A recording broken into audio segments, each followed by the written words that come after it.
What's up, YouTube? Okay, I'm going to make this quick because I got to get to work. So basically, we're just going to take a very quick look at what do you actually get in regards to the image quality when you step up and spend those gazillions of dollars on a pro level lens versus a consumer grade lens. As we all know, Pentax is very, very good at crafting, I guess you could kind of say, higher end consumer grade lenses. They always seem to shoot way above their price point. However, when you do spend those extra large sums of money on a pro level Pentax lens, what do you get? And this goes across the board. It doesn't matter if you're shooting Pentax, Nikon, Canon, Sony, Fuji, Olympus, Panasonic. It's all pretty much the same. So what do you actually get?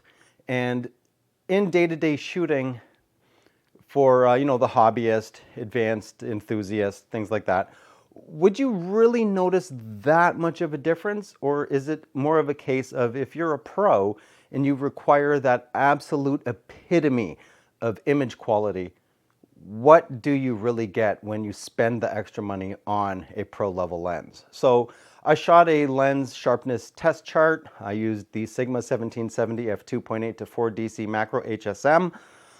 Whew, such a long lens name. I shot with the Pentax DA Star 1650 PLM, and I shot with the pretty much everyone's favorite walk around. For the Pentax series, it's the Pentax DA 18135 WR. There are 18140s with different brands and things like that. They're all pretty much the same idea. And let's just take a look at the images and see how much of a difference consumer grade versus pro grade actually makes.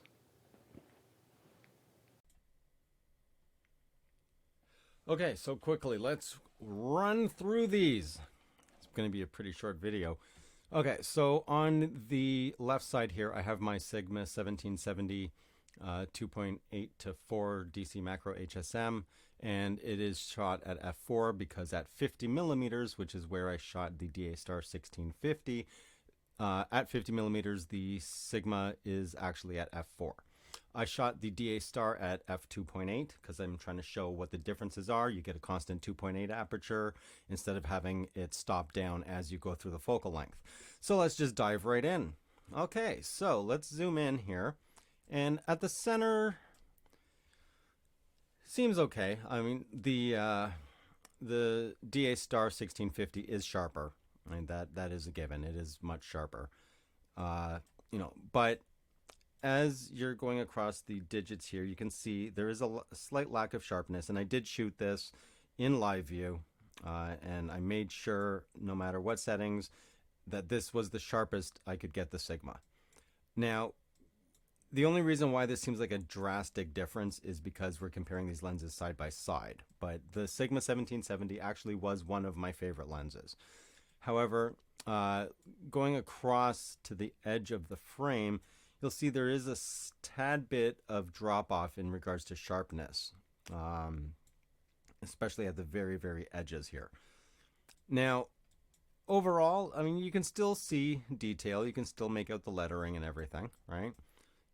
So it's not that bad. And again, here there's a slight bit of drop off. It's not as bad as the bottom corner, which is actually making me wonder if, it is possible I may have some decentering as it is an older lens. Now, as we scroll across here, you can see this is not quite as sharp as the DA Star 1650. And as we continue to go across, you'll see there's a massive drop off of sharpness right by the number 2. And you'll see that there is some fringing happening right at the edge here.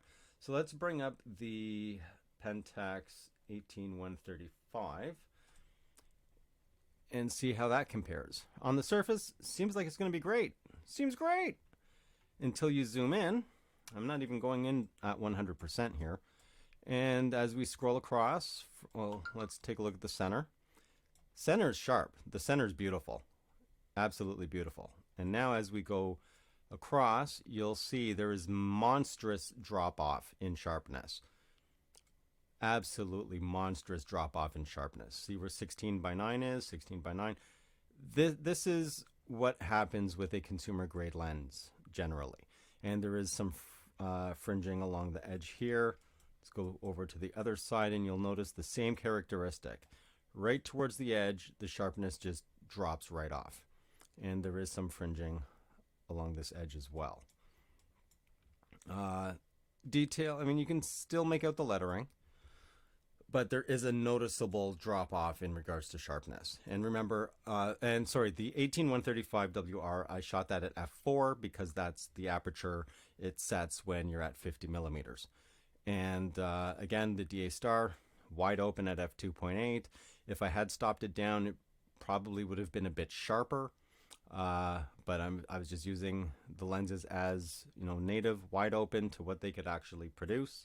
And from here, I also did 1650, just a quick portrait. This was at f2.8. And then I did the same shot with the 18135.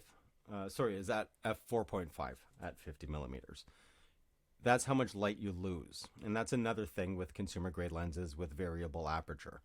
So again, let me just full screen this one. Take off the comparison. Okay, so that is with the 18135 at 4.5, f4.5 at 50 millimeters versus the DA Star 1650 PLM at f2.8. So yes, there's a big light difference in regards to what you're actually going to be able to play with in regards to the aperture and things like that, because consumer lenses just stop the aperture down when you're changing the focal length or zooming in. So from there, I did where is it? Let's see, DA Star 1650. Okay, and now let me bring up another compare here. And from here, let's start with the Sigma. So the Sigma is on the left and the DA Star 1650 is on the right. Now, the first thing you'll notice is these were both at 50 millimeters.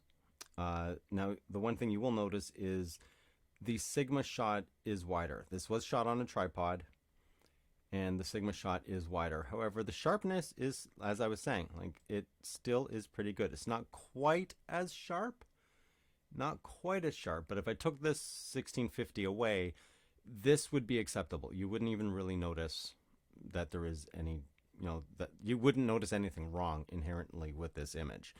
And again, this is at f4, just due to the fact of the variable aperture. And obviously, you get a much shallower depth of field with an f2.8. So these are all things that you actually are paying for when you step up to a pro level lens with a fixed open aperture. Now let's just move on to the 18135. And again, you'll see it is a slightly wider field of view. So there is some focus breathing happening with that.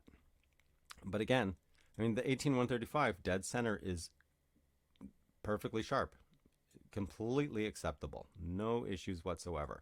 And in standard shooting, if you're not shooting all the way over to the edges, there's nothing wrong with the consumer lens, absolutely nothing. But if you are a pro or you just really, really want that extra tiny little bit of detail and that ever so slight extra bit of sharpness in the edges, this is what you will get when you step up to a pro level lens. And as you can see, the depth of field, at 2.8, this is completely blurred, and you can still see some detail here because the 18135 was at f4.5. So that's pretty much all there really is to it in regards to, what are you actually getting when you step up to a pro level lens. There are some advantages, but it's a lot of money on top of the cost of a consumer lens. So, so a lot of times it's better to just extract the most amount that you can from the consumer lens that you currently have versus, thinking that all of a sudden your photos are going to be absolutely beautiful just because you went out and spent however much money on a pro level lens. So just something to think about, but I just thought it was a curious topic as to like what do you actually get? Because the test chart that really nailed it, without a doubt. The test chart thing was just mind blowing, absolutely mind blowing, in regards to the two. The three differences actually. Where are we here? I was going to open that up. And then I was going to do one final comparison so you guys could see. Okay, and those are both the same. So let's just whip over the Sigma here. So again, it's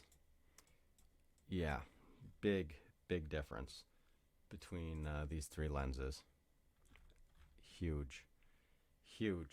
So that's what you're actually getting. You're getting less fringing. You're getting more sharpness at the edges, getting a more consistent image field. And that's pretty much it. So if you like the video, leave a like. If you haven't already, please do subscribe. Helps me out. If you want to support the channel, I leave that information at the bottom of the description. If you have any questions or comments, leave them down below. And that's it. You are going to see me on my next video. I'm out.